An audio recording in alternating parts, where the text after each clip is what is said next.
Hello everyone, welcome to my channel. आज की कहानी है मुझे इश्क हुआ तुमसे पार्ट 17। रिया और रिहान दोनों ही जब अपने घर पहुंचते हैं तो रिहान की माँ उन दोनों को डोर पर ही रोकते हुए बोली, रुक जाओ तुम दोनों, वहीं पर तुम दोनों ऐसे अंदर नहीं आ सकते हो। जैसे ही रिहान की मॉम इस बात को बोलती है, ठीक रिया और रिहान दोनों ही डोर पर रुक जाते हैं और हैरान नजरों से अपनी मॉम को देखने लगते हैं। मॉम, ये सब कुछ क्या है? आपने ऐसे क्यों हमें बाहर रोक रखा है? अंदर आने दीजिए हमें, रिहान ने अपनी मॉम से कहा। तुझे कुछ भी नहीं पता, बेवकूफ लड़के, जा दूर हो जा मेरी बहू से। पहले मुझे अपनी बहू और आने वाले बच्चे की बुरी नजर तो उतार लेने दे, उसके बाद ही ये दोनों घर के अंदर आएंगे। तुझे नहीं पता बाहर के लोग कैसे होते हैं और अपनी नजर किस तरह से लगा देते हैं। मैं अभी अपनी बहू और आने वाले बच्चे की नजर उतार देती हूँ ताकि जितनी भी बुरी नजर हो वो बाहर ही चली जाए। ये बोलते हुए ही वह नमक मिर्च लेकर रिया की अच्छे से नजर उतारने लगती है। रिया भी अपनी अच्छे से नजर उतरवाने के बाद घर में आती है। उसे पता था उसकी मॉम इन लॉ पढ़ी लिखी होने के बावजूद भी काफी ज्यादा धार्मिक है और अपना आधा दिन मंदिरों में भजन कीर्तन करते हुए बिताती है और साथ में वो एक बहुत ही अच्छी माँ, सास, पत्नी, हर रिश्ते में परफेक्ट है, जिस कारण उसे अपनी मॉम से ज्यादा मॉम इन लॉ पसंद है। रिया बेटा, अब तुम आराम से सोफे पर बैठो, मैं अभी तुम्हारे लिए कुछ टेस्टी सा बनाकर लाती हूँ। ये बोलते हुए ही वो किचन की तरफ जाने लगती है। मॉम, आप रहने दीजिए, आप बस मेरे साथ बैठिए। वैसे भी कितने महीने हो गए हैं हम अब जाकर मिल रहे हैं और आप हो कि मेरे साथ बैठकर बातें करने की जगह किचन में जाना चाहती हो। रिया ने अपना मुंह बिगाड़ते हुए कहा। तो फिर कौन बनाएगा तुम्हारे लिए खाना? मैं नहीं बनाऊंगी तो? रिहान की मॉम ने कंफ्यूज होते हुए कहा। कोई बात नहीं मॉम, मैट तो है ही घर में, वो बना लेंगे। और आप नहीं चाहती कि मैं मैट के हाथों का बना हुआ कुछ खाऊं? तो फिर आपका बेटा है ना, वो बना देगा कुछ भी टेस्टी सा। रिया ने रिहान की तरफ देखते हुए कहा। हाँ हाँ, ये सही होगा। रिहान तुम जाओ और जाकर रिया के लिए फ्रूट चाट और जितने भी चाट होते हैं सब कुछ बनाकर लाओ। रिहान की मॉम ने उसे ऑर्डर देते हुए कहा। मॉम, मैं भी तो आपसे कितने महीनों के बाद मिल रहा हूँ, मगर आप हो कि मुझ पर ध्यान देने की जगह बस अपनी प्यारी बेटी पर ही ध्यान दे रही हो। ये गलत बात है मॉम, रिहान ने उदास सा मुंह बनाते हुए कहा। अच्छा भला तो लग रहा है तू, तो तुझ पर क्या ध्यान दूं? वैसे भी तू कौन सा प्रेग्नेंट है? वो तो मेरी रिया है। रिहान की मॉम ने प्यार से रिया के सर पर हाथ फेरते हुए कहा। मॉम, अगर वो प्रेग्नेंट है तो मैं भी डैडी बनने वाला हूँ। मेरी ही बदौलत तो आप दादी बनने जा रही हो। रिहान ने बेचारा सा फेस बनाकर कहा। बस बस, बहुत बोल लिया तूने, चल जा और कुछ बना कर ला, रिया को भूख लगी होगी। मॉम, अभी तो ये ठूस ठूस कर शौर्य के घर से खा कर आई है, अब और कितना खाना खाएगी? रिहान ने काफी गंदा सा फेस बनाकर कहा। चुप कर पागल लड़के, तुझे क्या पता ऐसे में कितनी भूख लगती है? रिहान की मॉम ने उसे ही डांट लगाते हुए कहा। बेचारा रिहान अपनी मॉम की डांट सुन किचन में चला जाता है। रिया बस बैठी उन दोनों की बातों को सुनकर खुश हो रही थी, क्योंकि उसे वापस से अपने घर में आकर काफी ज्यादा अच्छा लग रहा था। कुछ भी कहो, अपना घर तो अपना ही होता है, फिर वो चाहे छोटा हो या बड़ा, मगर अपने घर में जो बात है वो किसी और के घर में नहीं। वैसे शौर्य के घर में भी रिया अपने हिसाब से ही रह रही थी, जो मन किया वही कर रही थी। उस पर वहां कोई भी पाबंदी नहीं थी, ना ही ऐसा था कि उसे वहां अच्छा नहीं लग रहा था। रिया को वहां पर अच्छा लगता था, मगर जो बात खुद के घर में है वो किसी और के घर में कहाँ होती है। रिहान किचन में जाकर रिया के लिए कुछ टेस्टी सा बना रहा था और बाहर रिया अपनी सास के साथ बैठी हुई थी। अच्छा ये बता, शौर्य कैसा है और उसकी पत्नी वो कैसी है? मैंने सुना है उसके मॉम डैड नहीं है। रिहान की मॉम ने थोड़ा दुखी होते हुए कहा, हाँ मॉम, जानवी के मॉम डैड नहीं है और उन्हें एक सनकी इंसान ने मार दिया था। मगर शौर्य ने उन लोगों को उनके किए की सजा ही नहीं दी, बल्कि जानवी के मॉम डैड की मौत का बदला भी लिया। और अब वो दोनों काफी ज्यादा खुश हैं और साथ में सुखी हैं। आपको पता है मॉम, जानवी ने एक प्यारे से क्यूट से बेबी बॉय को जन्म दिया है और वो काफी ज्यादा प्यारा है। रिया ने काफी ज्यादा खुश होते हुए कहा, अरे वाह, ये तो बहुत ही अच्छी बात है। अब मुझे भी जाना होगा शौर्य और उसकी पत्नी और बच्चे से मिलने के लिए। वैसे भी काफी समय हो गया है, मैं भी शौर्य से मिली नहीं। इसी बहाने उन तीनों से मिलना हो जाएगा। रिहान की मॉम ने मुस्कुराते हुए कहा, हाँ मॉम, आप मिल लेना, पर अब मैं सोने जाती हूँ। मुझे नींद आ रही है। जब से मैं प्रेग्नेंट हुई तब से मुझे बहुत ही ज्यादा नींद आती है। रिया ने अंगड़ाई लेते हुए कहा, ठीक है, तुम जाओ और आराम करो। मैं भी तब तक मंदिर से आ जाती हूँ, भगवान जी को प्रसाद चढ़ाकर। जानवी घर पर अकेली थी। उसका बेबी आराम कर रहा था। वैसे भी छोटे बच्चे 2 से 3 महीने तक बहुत ज्यादा आराम ही करते हैं और शांत रहते हैं। ठीक वैसे ही जानवी का बच्चा भी आराम कर रहा था और जानवी उसे पालने में सुलाकर प्यार से निहार रही थी। उसे अपना बच्चा बहुत ही ज्यादा प्यारा लगता है। वो जितना भी उसे देखती, उसका मन ही नहीं भरता अपने बेटे को देखकर। अभी जानवी की डिलीवरी हुए ज्यादा दिन नहीं हुए थे, जिस कारण वो अभी बहुत ही ज्यादा कमजोर थी। शौर्य ने उसके लिए नर्स भी हायर कर दी थी, जो बच्चे और जानवी की अच्छे से देखभाल कर सके, क्योंकि शौर्य हर समय जानवी के साथ जो नहीं रह सकता था। इसलिए जानवी की देखभाल के लिए मेड से लेकर नर्स भी घर में रखी हुई थी। मैडम, अब आप आराम क्यों नहीं कर लेती? मैं हूं ना, मैं बेबी का ध्यान रख लूंगी। वहां पर बैठी उस नर्स ने जानवी को देखकर कहा, नहीं, हम ठीक है और हम ध्यान रख सकते हैं अभी बेबी का। जानवी ने काफी ज्यादा प्यार से कहा, तो मैडम, क्या मैं आपको शॉवर लेने में मदद कर दूं? उस नर्स ने वापस से कहा, नहीं, हम शॉवर ले चुके हैं। आप जाओ और अपना काम कर लो या फिर कुछ खा लो। अब हमें जरूरत नहीं होगी। जब लगेगी तो आवाज लगा देंगे। इतना बोल वो बच्चे को अपनी गोद में ले लेती है।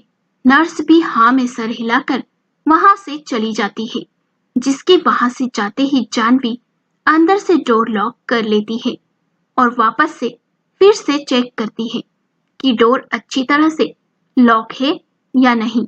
जब उसे यकीन हो जाता है कि डोर अच्छी तरह से लॉक है, उसके बाद ही वो अपने बेटे के साथ बेड पर आराम से लेट जाती है। उसे कल रात का सपना अभी भी याद था, जिस कारण उसका दिल उसे किसी पर भी भरोसा करने की सलाह नहीं दे रहा था और अनजान लोगों पर तो बिल्कुल भी नहीं। जानवी जानती थी वो कुछ ज्यादा ही डर रही है और उसका वो डर बेवजह है, क्योंकि घर पर जितने भी मेड या गार्ड मौजूद हैं, उन सबको शौर्य ने ही यहाँ पर रखा है और किसी में भी इतनी हिम्मत नहीं कि शौर्य के खिलाफ भी जा सके। मगर फिर भी माँ तो माँ होती है। उसे एक बार अपने बच्चे के लिए डर महसूस हो जाए तो वो आसानी से किसी पर भी भरोसा नहीं कर पाती है। ठीक वैसे ही जानवी के साथ हो रहा था। जानवी अपने बेटे के साथ बेड पर लेटी हुई थी, पर रिया के जाने के बाद उसे काफी बोर लग रहा था, इसलिए वो रिया को कॉल करने का सोचती है। मगर वो ये सोच कॉल नहीं करती कि रिया आज ही अपने ससुराल गई है। ऐसे में उसे कॉल कर परेशान करना सही नहीं होगा, इसलिए वो अब सोने का फैसला करती है और सो जाती है। दूसरी तरफ मलिक हाउस में सनाया बहुत ही ज्यादा खुश नजर आ रही थी। जब सुनीता उसे ऐसे खुश देखती है तो वो उसे देखकर बोली, क्या बात है, तुम इतनी क्यों खुश नजर आ रही हो? खुश होने वाली बात है ही आंटी, सनाया ने खुश होकर कहा। ऐसी भी कौन सी बात है जो तुम इतना खुश हो रही हो? सुनीता उसे देखकर बोली। वो क्या है ना आंटी, मुझे शौर्य के घर में जाने का रास्ता मिल गया, और जब उसके घर में जाने का रास्ता मिल गया तो सोचो मैं क्या करने वाली हूँ। सनाया ने शैतानी अंदाज में कहा। तुम वहां पर जाकर उस शौर्य को मारने वाली हो, साथ में उसकी पत्नी और बच्चे को भी, सुनीता ने कहा। नहीं नहीं आंटी, ऐसा नहीं। मैं जो करने वाली हूं ना, वो बहुत ही जल्दी आपको पता चल जाएगा, और वो अभी आपको मैं बताने वाली नहीं हूं। बस मैं अपने प्लान को और मजबूत बनाने के बारे में सोच रही हूं। वैसे भी अगर मैंने शौर्य को मार दिया तो मुझे क्या हासिल होगा? कुछ भी नहीं। और उसके बच्चे को मार दिया तो वो दूसरा बच्चा कर लेंगे। पत्नी को मार दिया तो वो आज नहीं तो कल दूसरी शादी जरूर कर लेगा। इसमें मेरा कहीं से कहीं तक कोई फायदा नहीं है, इसलिए मैंने ये प्लान कैंसिल कर दिया है। और जो मैंने सोचा है वह बहुत ही जल्दी होने वाला है। ये बोलते हुए ही सनाया मुस्कुरा रही थी। तुम चाहे उस शौर्य की जान लो या ना लो, मगर मैंने सोच लिया है। मैं उस शौर्य को और उसके सारे परिवार को मौत के घाट उतार कर रहूंगी, छोड़ने वाली नहीं मैं उसे। और तुम पर तो मुझे जरा भी भरोसा नहीं है, जिस कारण मैं तुम्हारे ऊपर भरोसा नहीं कर सकती हूँ। वैसे भी अब मुझे किसी और पर भरोसा ही नहीं रहा, इसलिए तुम सब के सब मेरे हाथों ही मरोगे, वो भी बहुत ही जल्द मरोगे। ये सोचकर सुनीता मन ही मन खुश हो रही थी। सनाया भी अपने मन में बोली, तुम जैसी बेवकूफ से तो मैं किसी भी तरह से कोई भी उम्मीद नहीं रख सकती हूँ, इसलिए मैंने जो सोचा है वो तुम्हें मैं बिल्कुल भी नहीं बताने वाली हूँ। और मुझे नहीं पता क्या तुम शौर्य को मार देना चाहती हो। शौर्य की मौत से मेरा कोई भी फायदा नहीं है, इसलिए मैं शौर्य से शादी करूंगी, और वो खुद ही मुझसे शादी करेगा, वो भी बहुत ही जल्द। वो दिन बहुत ही जल्दी आएगा। और रही बात तेरी बुढ़िया, तो तुझे भी मैं तेरे बेटे के पास बहुत ही जल्द भेज दूंगी। फिर तुम सब के सब वहां ऊपर नर्क में एक साथ रहना, जहां पर तेरा लाडला बेटा है। तू अकेली यहाँ पर रहकर क्या कर रही है? तू भी जा उसके पास और आराम से रह वहां पर, और मैं यहाँ पर रहूंगी शौर्य के साथ। इतना सोचकर सनाया खुश होने लगती है। शाम का समय, अभी शाम के 6 ही बज रहे थे। उतने में ही शौर्य आज बहुत जल्दी घर लौट आ जाता है। जानवी अपने कमरे में बेबी को फीडिंग करा रही थी। तभी उसकी नजर डोर से अंदर आ रहे शौर्य पर पड़ती है, जिसे देखकर जानवी के होठों पर प्यारी सी मुस्कान आ जाती है। कैसा रहा तुम दोनों का आज का दिन? साथ में शौर्य ने अंदर आते ही प्यार से अपनी प्यारी सी दुनिया को देखते हुए कहा। हम दोनों तो ठीक से रहे शौर्य जी। आप बताएं, कंपनी में सब कुछ कैसा रहा, और क्या आपने हम दोनों को मिस किया? जानवी ने भी काफी बड़ी सी मुस्कान अपने फेस पर लाते हुए कहा। अगर मुझे अपनी जान और हमारी प्यार की निशानी की याद ना आती तो क्या मैं इतनी जल्दी घर लौट कर आता? इतना बोलकर वो फ्रेश होने के लिए बाथरूम में चला जाता है। कुछ ही देर में फ्रेश होकर वापस आता है और कपड़े बदलकर जैसे ही अपने बेटे को गोद में लेता है, ठीक वैसे ही उसका नन्हा सा बच्चा उसके ऊपर सुसु कर देता है। जैसे ही शौर्य को इस बात का एहसास होता है कि उसके कपड़े गीले हो चुके हैं, ठीक वैसे ही वो हैरानी से अपने बेटे को देखने लगता है, जो अभी भी आंखें बंद कर सो रहा था। जानवी शौर्य का फेस देख हंस पड़ती है और हंसते हुए कहती है, आज दिन भर में इसने हमें कम से कम 50 बार तो गीला किया ही होगा। देखो, अब आपको गीला कर दिया।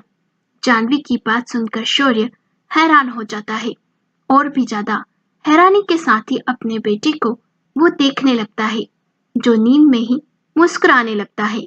और उसकी प्यारी सी मुस्कान देखकर शौर्य सब कुछ भूल जाता है और प्यार से अपने बेटे को अपने सीने से लगाते हुए बोला, अब मुझे इन सब की आदत डालनी होगी जान।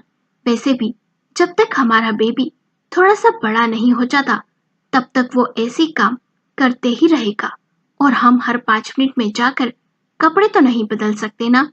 शौर्य ने जानवी को देखते हुए कहा। हाँ, बेबी अभी छोटा है, अगर डायपर पहनाएंगे तो रैशेस पड़ सकते हैं। जानवी ने कहा। अच्छा शौर्य जी, हम तो आपको बता ही नहीं भूल गए, जो नर्स आपने हायर की थी उसके घर से कॉल आया था। उसके घर में कुछ प्रॉब्लम हो गई है जिस कारण वो यहाँ से अपना सामान लेकर चली गई है और उसने कहा है उसके बदले में कोई दूसरी नर्स कल यहाँ पर आएगी।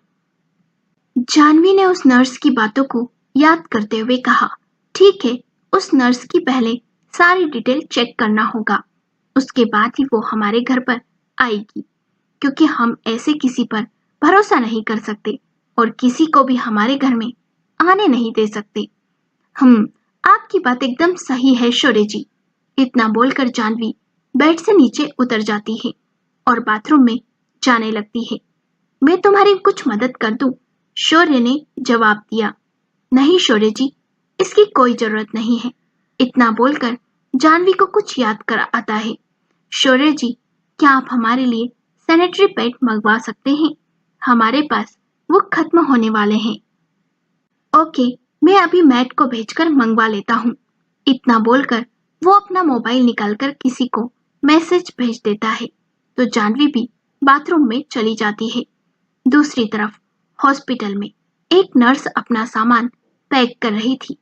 उसे कल से दूसरी जगह पर जाना था, इसलिए वो अपना सारा सामान पैक कर रही थी।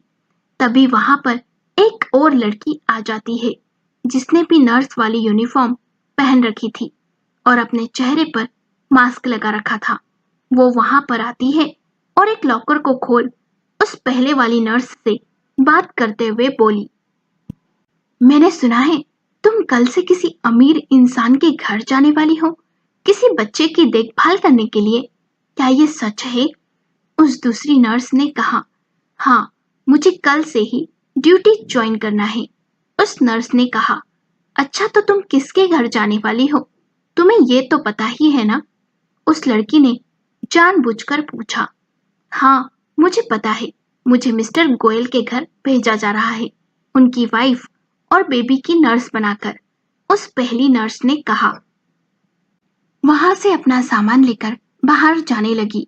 उसके वहां से जाते ही उस दूसरी लड़की ने अपने चेहरे पर लगे मास्क को निकालते हुए जहरीले अंदाज में कहा। तुम नहीं, मैं जा रही हूँ गोयल के घर। मेरे जाने से उन सब की जिंदगी बदल जाएगी और तुम तो रहो सपना देखते हुए, मगर तुम कभी भी वहां नहीं जा पाओगी। इतना बोलकर वो जोर से हंसने लगती है और उसकी वो भयानक हंसी उस जगह पर गूंजने लगती है। रात के 10 बज चुके थे। जानवी और शौर्य का बेटा जो सारा दिन बस सोते रहा, अब उसने अपनी आंखें खोल दी थी और निहार निहार कर वो अपने मम्मी पापा को देख रहा था। वैसे बोलते हैं बच्चों की नजर आने में समय लगता है और नजर आने के बाद ही वो देख पाते हैं, मगर फिर भी चीजों को महसूस कर लेते हैं। ठीक वैसे ही ये नन्हा सा बच्चा सारी रात खुद भी जागने वाला था और अपने मम्मी पापा को भी जगाने वाला था। जानवी तो उसके नेपी चेंज कर करके थक चुकी थी, क्योंकि वो हर दूसरे मिनट में उसे गीली कर देता था और ये देखकर उसे ये समझ आता है कि उसके मम्मी पापा ने किस तरह से उसे पाला और बड़ा किया होगा और उसने ठीक भी ऐसे ही उन्हें परेशान किया होगा जैसे आज उनका बेबी उन्हें परेशान कर रहा है। अगले दिन सुबह का समय वो नर्स जिसका नाम दिया था, वो अपने सामान को पैक कर एक टैक्सी में बैठी शौर्य के घर जाने के लिए निकल जाती है, मगर तभी आधे रास्ते में उसकी टैक्सी का एक कार से एक्सीडेंट हो जाता है और उसके पैर में बहुत ही ज्यादा चोट आ जाती है, जिस कारण उसे हॉस्पिटल ले जाया जाता है, क्योंकि दिया की हालत सच में काफी ज्यादा सीरियस हो जाती है। अब ये एक्सीडेंट था या किसी की सोची समझी साजिश, ये तो कोई और ही जानता था। जैसे ही दिया को एम्बुलेंस में बैठा कर ले जाया जाता है, ठीक वैसे ही एक लड़की जो भीड़ में खड़ी थी, उसने दिया की तरह ही ड्रेस पहन रखी थी और अपने चेहरे पर मास्क लगा रखा था। वो दिया को जाते देख तिरछा मुस्कुराई और दूसरी ऑटो को रोककर उसमें बैठकर निकल पड़ती है। विला में जानवी और शौर्य दोनों ही अपने बेटे के साथ बातें करते हुए खेल रहे थे, मगर उनका छोटा सा बेबी बस आंखें बंद कर आराम से सो रहा था। जान, ये इतना क्यों सोते रहता है? मैं तो नहीं सोता इतना, तो फिर ये इतना क्यों सोता है? शौर्य बहुत ही हैरान होकर बोला। हाँ शौर्य जी, हमें भी समझ नहीं आता ये इतना ज्यादा क्यों सोता है, जबकि हम और आप दोनों को इतनी नींद नहीं आती है। जानवी भी हैरान होते हुए बोली। लगता है बच्चों का कोई लॉजिक है, दिन भर सोते रहेंगे और रात में जागेंगे। शौर्य ने मुंह टेढ़ा करते हुए कहा। हाँ, ऐसा ही हो सकता है, जानवी ने कहा। वो दोनों अभी बातें कर ही रहे थे, उतने में ही उनके घर की डोरबेल बजती है। डोरबेल की आवाज सुनकर एक मेड जाकर डोर खोलती है तो सामने खड़ी लड़की को देखकर एकदम हैरान रह जाती है। उस लड़की ने अपनी आंखों पर काला चश्मा पहन रखा था और चेहरे पर मास्क लगा रखा था, जिस कारण ना मुंह नजर आ रहा था और ना ही आंखें। उस नर्स की ड्रेस पहन रखी थी। तुम कौन हो और ऐसे मास्क लगाकर क्यों रखा है? निकालो इसे, उस मेड ने सामने खड़ी लड़की को देखकर कहा। मैं दिया हूँ, मेरी बात मैडम से हो गई है। मुझे हॉस्पिटल से भेजा गया है छोटे बेबी की देखभाल करने के लिए, उस लड़की ने कहा।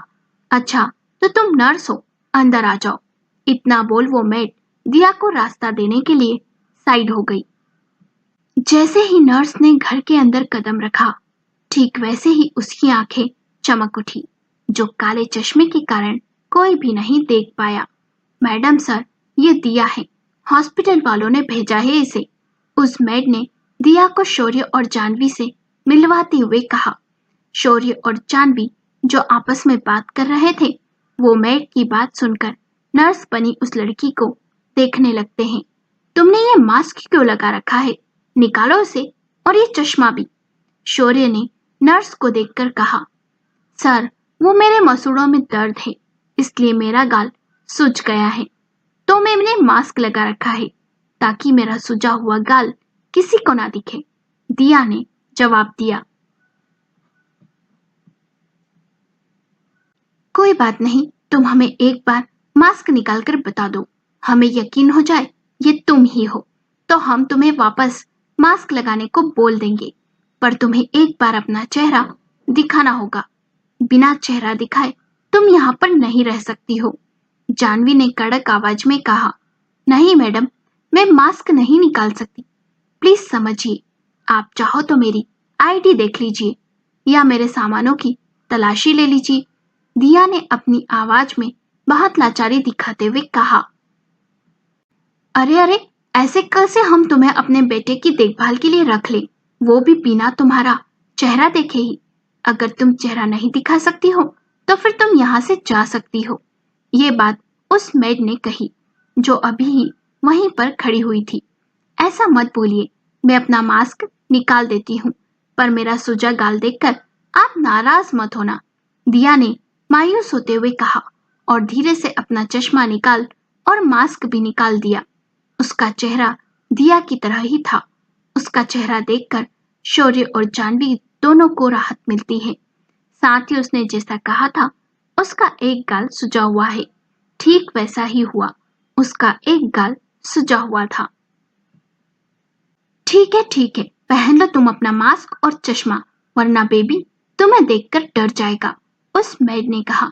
मेड की बात मानकर उस नर्स ने मासूम सा फेस बनाकर जानवी और शौर्य की तरफ देखते हुए कहा। सर मैडम, अब तो आपको यकीन हो गया ना मुझ पर, तो क्या अब मैं मास्क और चश्मा लगा सकती हूँ? हाँ लगा लो, पर अभी तुम बेबी से दूर ही रहना, जानवी ने कहा। ठीक है मैडम, इतना बोलकर उस लड़की ने सर हिलाया। मानसी आंटी, आप इसे इसका रूम दिखा दीजिए, जानवी ने मैट से कहा। ठीक है जानवी मैडम, अभी ले जाती हूँ इसे और इसका कमरा दिखा देती हूँ। इतना बोलकर वो दिया को चलने के लिए कहती है तो दिया भी वहां से हाँ में सर हिलाकर उसके साथ जाने लगती है। आगे बढ़ते हुए ही दिया पीछे पलटकर देखती है और शैतानों की तरह मुस्कुराते हुए बोली, तुम लोगों को बेवकूफ बनाना बहुत ही आसान निकला। सोचा नहीं था तुम दोनों इतने भी बेवकूफ हो सकते हो जो इतनी आसानी से मुझ पर भरोसा कर लिया।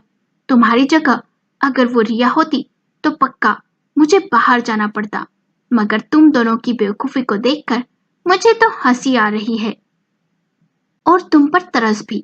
बस आज रात और सब कुछ बदलने वाला है कल की सुबह के साथ ही, उस लड़की ने अपने मन में खुद से ही कहा और हंसने लगी अंदर ही अंदर। ये तुम्हारा कमरा है, तुम्हें कहीं पर भी घूमने की या जाने की परमिशन नहीं है। तुम्हें बस बेबी का ध्यान रखना होगा और अपने कमरे में ही रहना होगा। 3 टाइम का खाना तुम्हें मिल जाया करेगा। सर मैडम अच्छे हैं इसका मतलब ये नहीं तुम उनकी अच्छाइयों का फायदा उठाती फिरोगी। मानसी मैड ने दिया को देखकर कहा और वहां से चली गई। मानसी के वहां से जाते ही दिया ने अंदर से रूम का डोर लॉक किया और आराम से उस कमरे को देखने लगी। फिर धीरे से बेड के पास जाकर आराम से उस पर बैठ गई और अपने चेहरे का मास्क और चश्मा दोनों ही निकालकर धीरे से बेड पर रख दिया। अपने चेहरे पर लगे बड़े से मास्क को निकाला फिर उसने, और जैसे ही मास्क निकला उस लड़की का असली चेहरा सामने नजर आने लगा। वो लड़की और कोई नहीं बल्कि सनाया थी, जिसने दिया की तरह दिखने के लिए उसका फेस मास्क बनवाया था और उसे पहनकर यहाँ तक आ गई थी। सनाया धीरे से हंसते हुए खुद से ही बोली, बस आज रात शौर्य, उसके बाद तुम खुद आकर मुझसे शादी करोगे। तुम सिर्फ शादी ही नहीं करोगे बल्कि अपनी उस प्यारी सी बीबी का, क्या नाम है उसका, हाँ जानवी, तुम्हारी उस जान को हमेशा के लिए छोड़ भी दोगे। और तुम ऐसा क्यों करोगे उसका जवाब आज रात ही तुम्हें मिल जाएगा। बस रात हो जाए उसके बाद आएगा असली मजा। ये बोलते हुए ही सनाया मुस्कुराने लगती है और सोचने लगती है कैसे दिया को देखने के बाद वो एक सलून में गई और उसने दिया की फोटो दिखाकर सेम उसके चेहरे की तरह ही एक मास्क बनवाया।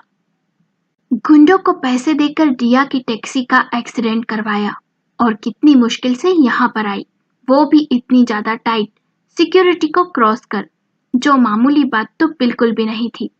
सनाया यहाँ पर बैठी रात होने का इंतजार कर रही थी तो बाहर जानवी उसे अच्छी फीलिंग नहीं आ रही थी, इसलिए वो ऑफिस जा रहे शौर्य को देखकर बोली, शौर्य जी एक बार आप हॉस्पिटल में कॉल कर पता कर लेना दिया के बारे में ठीक से, और हाँ उन्हें ये भी बोल देना वो यहाँ पर आ गई है।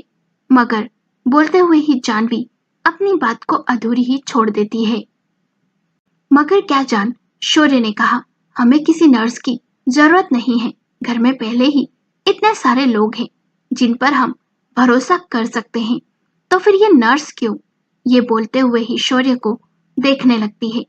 ठीक है जान, समझ गया, अगर तुम्हें नहीं पसंद कि कोई नर्स यहाँ पर रहे तो तुम उसे घर से बाहर कर सकती हो। वैसे भी ये घर तुम्हारा है और मर्जी भी तुम्हारी ही है, जिसे चाहो घर में रखो, जिसे चाहे निकालो, मुझे कोई आपत्ति नहीं, शौर्य ने प्यार से कहा। जिसके बाद वो जानवी को किस कर अपने बेटे के माथे को चूमकर वहां से ऑफिस के लिए निकल गया। शौर्य के जाने के बाद जानवी भी अपने बेटी को लेकर धीमे कदमों से अपने कमरे में आ जाती है। जानवी का शरीर अभी भी कमजोर था, इसलिए शौर्य चाहता था एक नर्स उसका ध्यान रखे, साथ में बेबी को भी संभाल ले। मगर जब जानवी को यह पसंद नहीं था तो शौर्य की उसकी बात से कोई प्रॉब्लम नहीं थी। वैसे भी बीबी खुश तो लाइफ खुश, शौर्य इस बात को अच्छी तरह समझता था। रिया के घर में रिया की सास ने जानवी के लिए बहुत सारे लड्डू बनवा लिए थे जो डिलीवरी के बाद खाए जाते थे, जड़ी बूटी वाले। उन लड्डुओं को खुद बनाकर उन्हें अच्छी तरह पैक करवा लिए थे और साथ में ही बेबी के लिए बहुत सारे गर्म कपड़े और बेबी प्रोडक्ट्स लेकर जानवी से मिलने के लिए निकल जाती है। मगर जाने से पहले वो रिया के पास जाती है और उसे प्यार से समझाती है। वो उसके डेट के साथ जानवी से मिलने जा रही है, जिस कारण उसे घर में ही रहना है और कहीं पर जाना नहीं है। साथ ही घर का बना खाना खाना है और कुछ भी बाहर से ऑर्डर नहीं करना है। सारी बातों को अच्छी तरह से समझाने के बाद वो अपने पति के साथ शौर्य के घर जाने के लिए निकल जाती है। उनके घर से शौर्य का घर ज्यादा दूरी पर नहीं था, जिस कारण वो करीब 20 मिनट में ही शौर्य के घर पहुंच जाते हैं। जब गार्ड दूर से ही उस स्पेशल नंबर वाली प्लेट की गाड़ी को देखता है तो उसके लिए गेट खोल देता है। करीब 3 सिक्योरिटी चेकिंग पार कर वो लोग शौर्य के विला में पहुंचते हैं। कार रुकते ही रिहान के मॉम डैड दोनों ही कार से बाहर निकलते हैं और अपने हाथ में बॉक्स पकड़े अंदर जाने लगते हैं। जानवी इस समय अपने कमरे में आराम कर रही थी। उसका कमरा कुछ दिनों के लिए नीचे ही बना दिया गया था। वो वहां पर आराम कर रही थी, तभी उसके कानों में डोरबेल की आवाज पड़ती है, जिसे सुनकर वो बहुत ही ज्यादा हैरान हो जाती है और सोचने लगती है, इस समय कौन हो सकता है यहाँ पर। ये सोचकर वो थोड़ा डर सा जाती है, क्योंकि उसके मन में एक डर घर कर गया था कि कोई उसके बच्चे को ना छीन ले। ये सोचकर ही वो डर जाया करती थी। तभी उसे बाहर हॉल में कुछ सुनाई देता है। सर मैडम, आप दोनों यहाँ पर? घर के बटलर ने कहा। हाँ, हम जानवी से मिलने आए हैं। वो कहाँ पर है? रिहान की मॉम ने कहा। मैडम, जानवी मैडम तो बेबी के साथ अंदर कमरे में आराम कर रही है। अगर आप कहो तो मैं उन्हें बुलाकर लाऊं? अरे नहीं नहीं, तुम जानवी को का रूम बता दो, मैं खुद जाती हूँ उससे मिलने, रिहान की मॉम ने कहा। ठीक है मैडम। इतना बोलकर बटलर उसे जानवी का कमरा बता देता है। तो रिहान की मॉम अपने पति से वहीं पर रुकने का बोल अपने हाथ में लड्डू का डिब्बा लिए जानवी के रूम के बाहर जाकर नॉक करते हुए बोली, जानवी बेटा, जानवी बेटा। जानवी उस आवाज को सुनकर अचानक से डर जाती है। आगे कहानी में क्या होगा? क्या सनाया अपने मकसद में कामयाब हो पाएगी? क्या सनाया जानवी और शौर्य को अलग कर पाएगी? क्या जानवी और शौर्य से उसका बच्चा अलग हो जाएगा? देखिए कहानी के अगले भाग में। अगर कहानी पसंद आई हो तो लाइक करें, शेयर करें और चैनल को सब्सक्राइब करें। और हाँ, कहानी का अगला भाग देखना चाहते हैं तो हमें कमेंट जरूर करें।